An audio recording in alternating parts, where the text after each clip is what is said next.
Hey everybody. Sorry, I'm a little late, but I did say 9-ish, so I'm kind of fine. And I'm on my cell phone, and I wanted to use my webcam and everything so that this was like a nice version of it or whatever. And I had technical difficulties. So here I am, a little late and on my phone, but that's fine. I wanted to share something with you so I did something that this has been a different type of week for me. So I did something this week to prepare for this that I've never done ever. It's actually very strange. I prepared. I prepared. Like normally I just go live and start talking to you guys and you guys are all awesome, but this time I prepared because I heard something on Monday that has been on my mind and I've just been really digesting it and thinking through, and it stood out to me because it felt like I could see a lot of similarities, which is weird because there's nothing alike with me and this person. But and I wanted to share it with you guys. So the concept behind this live is soulmates, but not soulmates in terms of like your life partner, your spouse, but your calling, your business soulmate, like what you're meant to do with your life. So I'm going to tell you a story, and I'm not going to tell you the name. Oh, first of all, shout out to Angel for my amazing journal, which has now become my journal for things I want to talk to you guys about because I have thoughts. This is a story of a guy, not a guy I know, and I'm not going to tell you who it is until we get to the end. And you got to bear with me here because you're probably going to get a little confused, and I promise if you give me the next 6 minutes, let's say, maybe 7 minutes to take you through a little journey, it's going to have a huge payoff at the end. I promise. I've never let you down. I will not let you down now. We're talking about soulmates.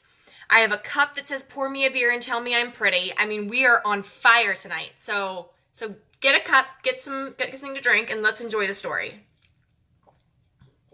This kid, 19 years old, in college, on an athletic scholarship, gets an injury, can't play the sport anymore, can't play the sport, is so injured that in his college dorm, he cannot take his laundry from his dorm room to where they do laundry at this college, right? So this is in early 90s, I believe, somewhere in that time frame.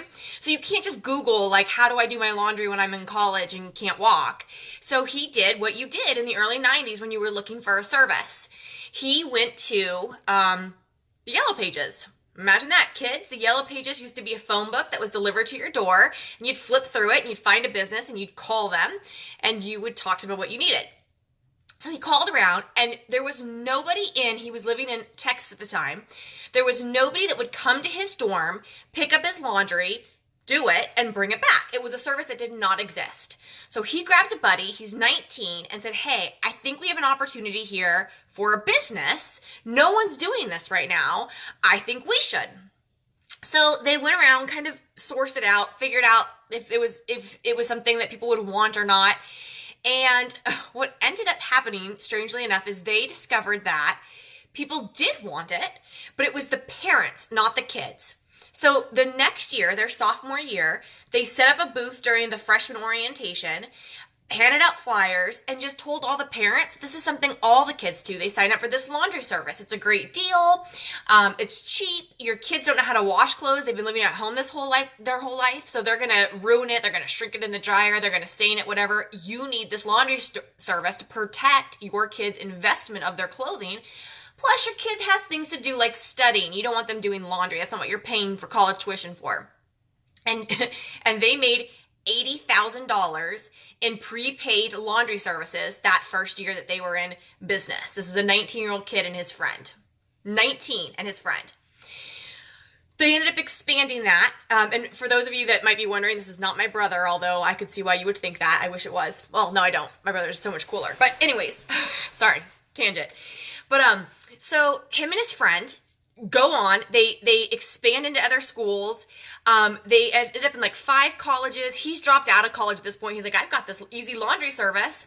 They sell it, and he walks away at 23 years old with $100,000 in cash. And I don't know about you guys, but when I was 23 years old, if someone gave me $100,000, I would think I was set for life. Now, as an adult, I realize that's not the case. But you know, he's 23, has nothing better to do, on top of the world with this business, does what he thinks is best. He goes to LA.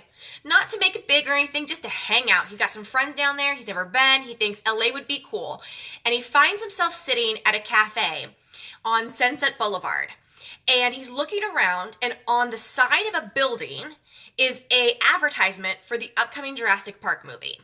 Now, I'm from California. I live in Maryland now, and I'm from California, and I know exactly what these buildings look like. They have them in San Francisco. They have them in New York. There's a lot of different of these big cities that will use the sides of buildings as billboards. I don't know if you guys have seen it or not. If you haven't, you should Google it. It's pretty cool. If you have, you're probably like me, kind of numb to it. Like, yeah, that's what we do. We use business spaces, billboards, whatever. Well, to this guy in his 23-year-old mind who just hit it big with this easy laundry service, he sees this billboard and he's like, that's amazing. Like, this is a larger than life advertisement for Jurassic Park. I want to see this movie. Like, this is the coolest thing I've ever seen. I have to know more about this. Notices the name of the company that sells the billboard on the bottom of it, calls them, pretends to be interested in buying the billboard. He's like, hey, I want to advertise for my upcoming movie on your space. And so the guy's like, yeah, you know what? That board is been leased out by Warner Brothers for a year, but we do have other properties if you'd be interested. And he goes, well, if I wanted that one, how much would it cost? And they're like, oh, that one, we rent out for $80,000 a month. $80,000 a month. And this kid thinks, this is on Sunset Boulevard, this building, the way it was angled, it has 2 sides that face Sunset Boulevard. I don't quite understand, maybe, whatever. You guys can imagine that. And he's like, damn, the person that is doing this is making $2 million a year off of unusable space. Decides he's going to do this, right? Decides I could do this, but I'm not going to do it in LA. It's high commodity. It's whatever, blah, blah, blah. And so he goes back to another city that he liked a lot, that he knew wasn't doing this. And he goes to Nashville. This is in like the mid-90s, and decides that he's going to sell billboard space on the sides of buildings in Nashville. So come to find out, Nashville had passed a law where they don't allow billboards. So he couldn't advertise this as a billboard service. But he did convince the city that what he was actually doing was adding to the artistic landscape of Nashville by selling space to country music artists that would not be advertisements, but like album covers. Like, this is adding to the artistic character of your city. And he got that approved. So he ends up going around to different business owners that own these buildings in the busy areas of Nashville and saying, hey, all you have to do is give me your space. I run this company. I've been doing this for years. No, total lie, never did it. I've been doing this for years. I will get producers to want to paint on the side of your building their upcoming album, and you're going to make $5,000 a month for it. You don't do anything. I do all the work. You get $5,000. So he gets his first one. It ended up being an Amy Grant album. And him and his friend go off and they start leasing the sides of buildings in Nashville, and then they expand back into Austin, Texas. So he's doing this for a while. And then Clearwater, the communication company, decides they want to buy out his business. And he's smart enough to know that I'm a small fry with these huge producing companies. Like, yeah, take it. Walks away, ton of cash and royalties for every billboard that he owned up until that point, right? So now he's 25. He's 25. He's had 2 successful businesses. It's right at the beginning of the reality TV craze. So the first season of Survivor had just ended, and him and his sister decide it would be fun to go on Survivor. So they audition for it. They don't get selected. But this is a true story, guys. I'm going to tell you who this is at the end. Like, I promise, this is somebody you know. This is somebody, when I tell you who this is, you're going to be like, what? Like, it doesn't even make any sense. So hang in there with me. They audition, him and his sister audition for Survivor. They get turned down because they say we can't, this first season Survivor, they didn't have those gimmicks back then. We can't have brother sister. That doesn't make any sense. But we have a new show coming up that you would be great for if you want to do it. It's called The Amazing Race.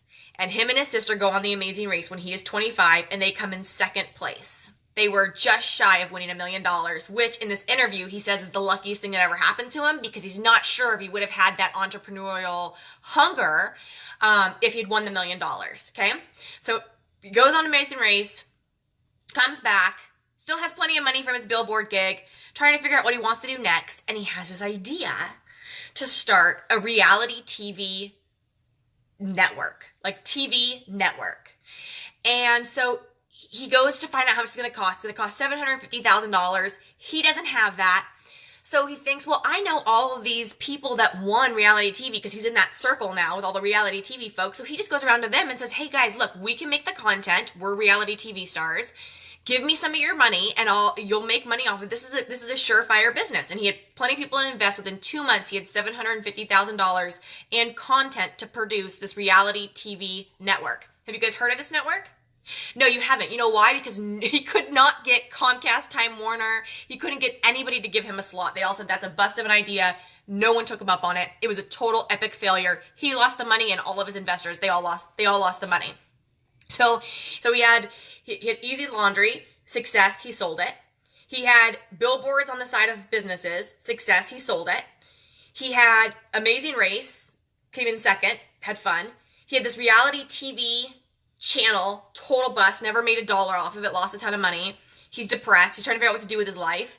And he's talking to this 15-year-old kid who was an employee of one of the people for his reality TV network that he just let go.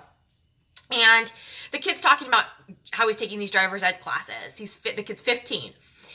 And he says, that must be so exciting for you. Like driver's ed, you're about to get your license. And the kid's like, no, actually, I sleep through every class. It's the most boring thing I've ever done. And this guy's like, boring? Like, you're learning to drive. Like, one, that should be exciting. But two, do we really want the future drivers of our country falling asleep in their driver's ed class? There has to be a better way, right? Like the famous entrepreneur phrase. So get this, guys. He goes back to LA. This guy who I'm going to tell you who he is in a minute, and you're going to know who he is. He goes back to LA, and he finds some people that are just starting an online driver's ed class. And he says, I have an idea. Your target audience is 15-year-old kids. You know what 15-year-old kids pay attention to? Sexy people. And you know where there's a lot of sexy people? LA. So they go out and they hire models and actors and actresses to teach driver's ed class to high school kids online. And they make a huge, very successful business out of it. And they give part-time work to models and actors that are trying to make it big in LA. Everybody wins. Young kids get hot people to look at, learn how to drive safely. Models and actors get jobs, they make money, and everybody in LA drives safely. Okay, so 2 out of 3 is not bad. 2 out of 3 is not bad. So our friend here, our mystery man, he starts Easy Laundry. Great success, he sells it. He does billboard company. Great success, he sells it. He goes on Amazing Race. That's not really a business, but he does it. Starts reality TV show. Total bust. Whatever. Starts sexy people online driver's ed courses. Huge success. He sells it. So he's set. His life is complete. He's now like 30. He's good to go. All these successes under his belt. He's done Amazing Race. He's been all over the world. And he thinks to himself, what am I now going to do with the rest of my life? And naturally, the same thing we would all think. What would you do with the rest of your life? You would go to Argentina and learn how to play polo, right? Isn't that what you were thinking? That's what our friend does here. He moves to Argentina temporarily to learn to play polo because apparently that is where you go to learn to play polo is Argentina. And oh, by the way, he speaks no Spanish. And while he's in Argentina, he walks into a bar. This is how I knew that me and this guy would get along fantastically. And he happens to see some women at the bar talking in English. And he gets very excited because he hasn't talked English with anybody in a month, and he wants to go involve himself in whatever conversation. It could care less what they're talking about, wants to talk with these people. And it turns out they're talking about what this activity they're about to go on that they refer to as a shoe drive.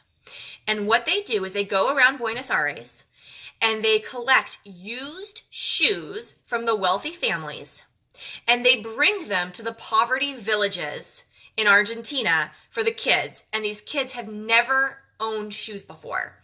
And so he's fascinated by this idea, and he starts asking them about it. And apparently he asks just enough questions for them to be like, look, we're not going to talk to you about it anymore. If you want to come with us, we're going in a week. Meet us back at this bar. We'll take you on the giving trip. And so he does. And he says it's one of the best days of his life. He goes to the village and he's there to give out all the shoes. And he said it was like 85 kids or something like that, and he gives them all shoes, and then they play sports and they kick around a soccer ball, and it's just this great day of this giving. He had never had experience with that. He'd always been very lucky financially. This was just not something he was used to. It was a new exposure for him. And so he goes back to his polo coach and tells his polo coach about what happened. And the polo coach says, that's great, but have you thought about what happens next? And he's like, but no. And he goes, have you just maybe made the problem worse? Like, those kids didn't know they didn't have shoes, and you brought them shoes, and it's their only pair of shoes, and the shoes are going to wear out, and do you think more people are just going to keep bringing them shoes? Like, where do you really think this is going to go? And whatever, that was it. That was the conversation. But he couldn't sleep that night, and he couldn't sleep for that week, and he couldn't sleep for that month, because that problem, that question plagued him. And all he knew is that he wanted to dedicate the rest of his life to making sure that the kids in poor villages in Argentina and later around the world had shoes. And can anybody guess who this story is about? This is the story of Blake Mycoskie, the founder of Toms. The first company to successfully build on the you buy one, we give one model, which is now a philosophy that a lot of companies use. But the guy who created Easy Laundry, the guy who painted billboards on the side of buildings in Nashville, the guy who created Sexy Teacher Driver's Ed, is the same guy who invented Tom's shoes. Tom shoes. And so I'm listening to this interview. By the way, credit goes to How I Built This. It was an episode that I believe dropped either Monday or the Monday before, but it was aired back in July of 2017. So if you don't listen to How I Built This, I'd recommend listening to it from Blake's perspective. It's an incredibly inspiring story. But as I'm listening to it, there were a few things that really, really stood out to me. And I thought I wanted to share them with you guys. So he says that his success with his career and what ultimately led him to Tom's, which is just huge. To give you guys some perspective on Tom's, in case you don't know, hopefully you guys know what Tom's are. They're very popular shoes. They actually do accessories and now too, but they're built on the motto that for every pair of shoes you buy as a consumer, they will give one to children. They'll give a pair to children in need. That is the whole philosophy of their business. It's not we're going to donate profit. It's you buy one, we give one. You buy, we give. And Tom's, in case you didn't know, it's not his name. His name is Blake. Tom's is because he wanted the business to be called, or the slogan of the business to be the shoes for tomorrow, or tomorrow's shoes. And tomorrow's shoes wouldn't fit on the little tag on Tom's, so they abbreviated it to Tom's. His name's not Tom. His name is Blake Mycoskie. But he said 3 things throughout this interview, and I don't even know if he realized he kept repeating them, but I zeroed in on it.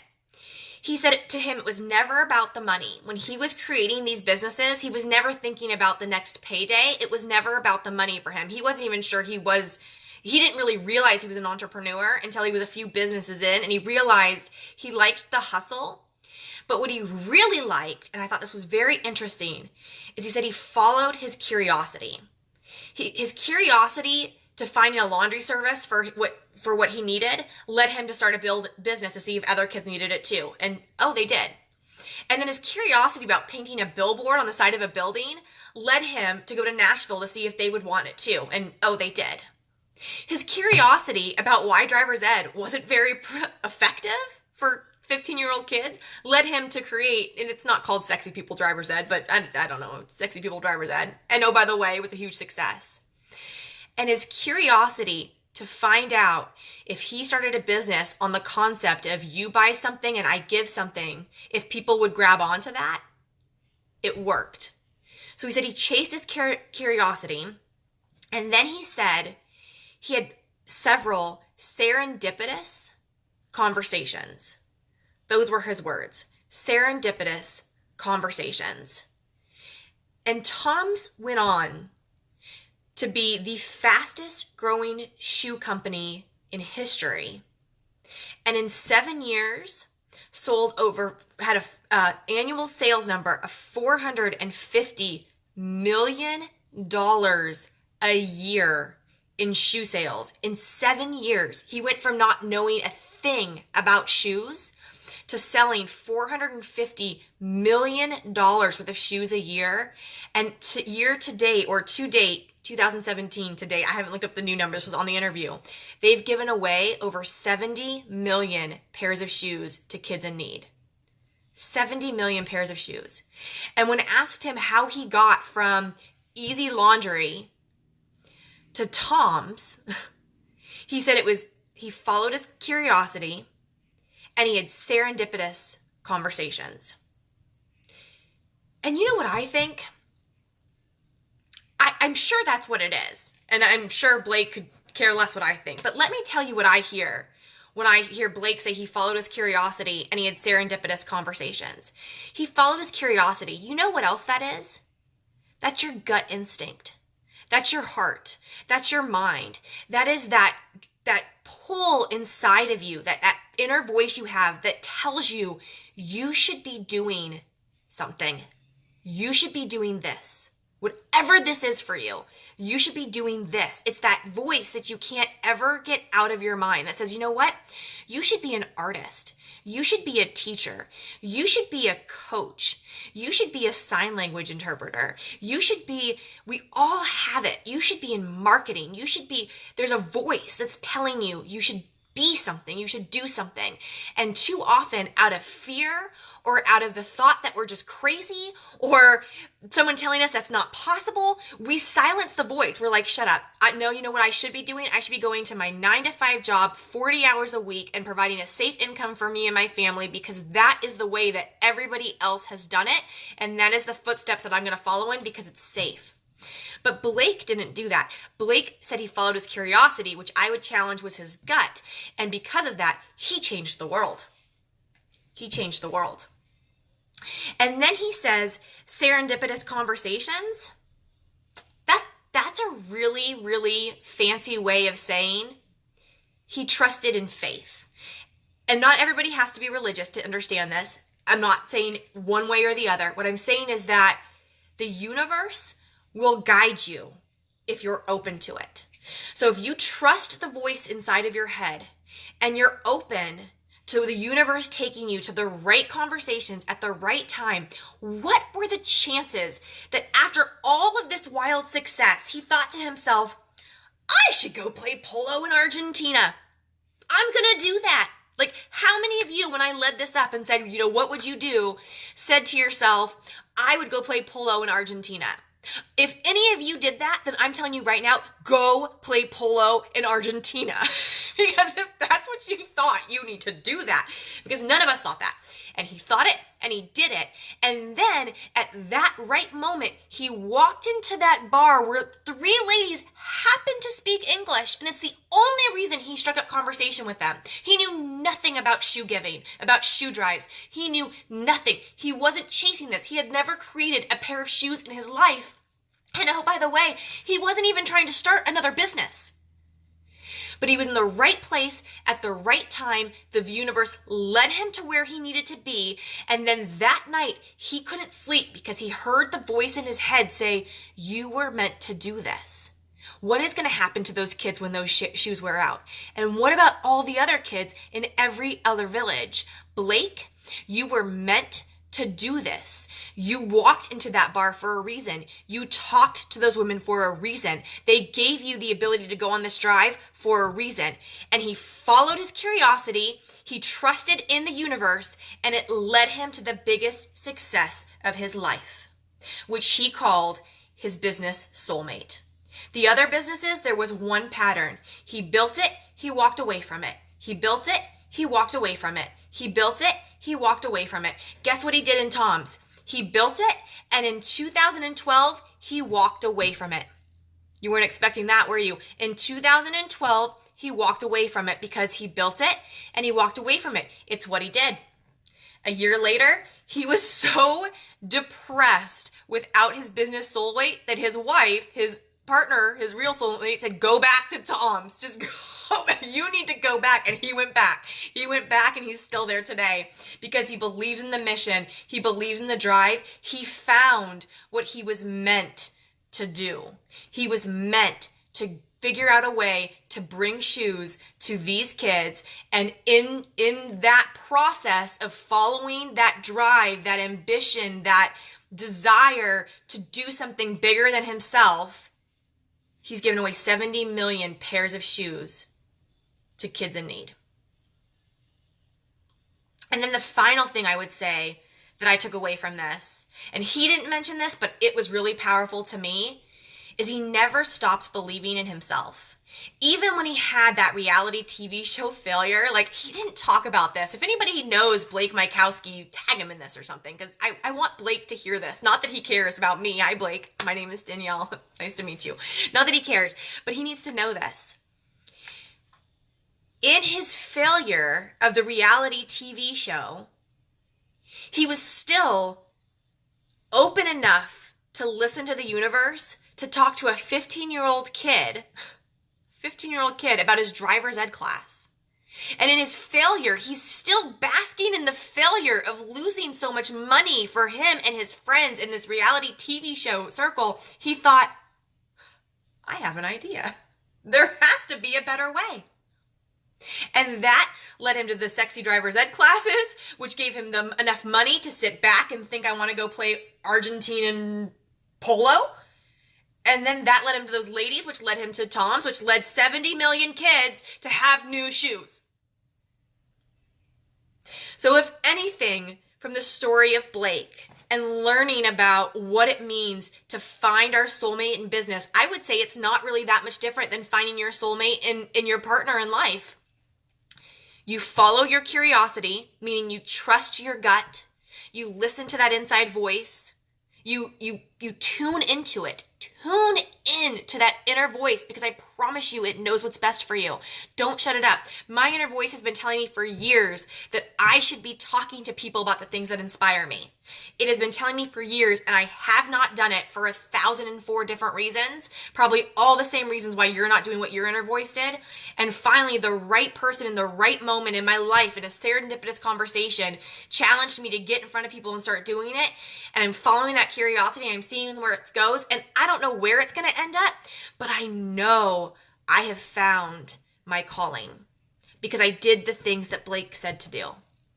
So I'm challenging you to find yours, to follow your curiosity, and to stay open to where the universe is going to take you, because your path is right there. It is laid out in front of you. But if you're not open-minded to hearing it, if you're not willing to believe in yourself enough to take it, you're never going to realize your full potential. So that, my friends, is the story of Blake Mykowski and how he found his soulmate in Tom's, and how I hope that all of you can use that to find your career soulmate, and I would love to know what it is. Have a great night. Stay inspired, and thank you for dazzling with Dani.